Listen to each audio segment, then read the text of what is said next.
প্রথমত আমি বলতে চাই যে কোনো কালচারাল সেলিব্রেশন বা সাংস্কৃতিক যে কোনো উৎসব এটা হুট করে আসে না।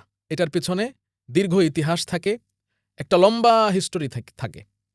আমাদের এই 31st নাইটও একটা লম্বা ইতিহাসের মধ্য দিয়ে চড়াই উতরাইয়ের মধ্যে গিয়ে এটা আজকে এই সেকুলার ধর্মনিরপেক্ষ অনুষ্ঠানে রূপান্তরিত হয়েছে।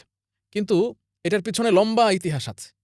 আপনি যদি ইন্টারনেটে হিস্টোরি অফ 31st নাইট লিখে সার্চ দেন, এর ইতিহাস দেখাচ্ছে আজ থেকে 4000-5000 বছর আগ থেকে। সে সময়ে প্রথমত বেবিলনীয় সভ্যতা, ইরাকের বেবিলনীয় সভ্যতায় তারা বছরের প্রথমে একটা অনুষ্ঠান করত।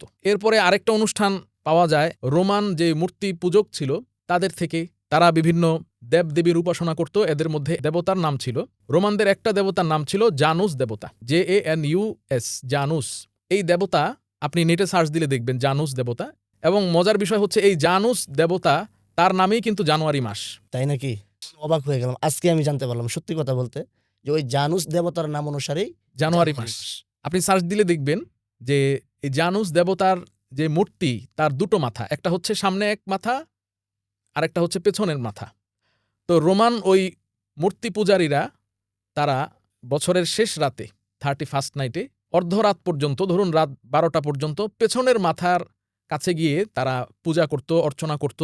তাদের যেই পূজা অর্চনা আছে, ইবাদত বলেন, সেটা তারা করত। তারা এটা বিশ্বাস করত যে আমরা যদি বছরের শেষ রাতের প্রথম ভাগে পেছনের মাথার কাছে গিয়ে আনন্দ উল্লাস করি, গান বাদ্য বাজনা করি, তাহলে পেছনের যত অপরাধ ছিল এই জানুস দেবতা তা মাফ করে দিবে।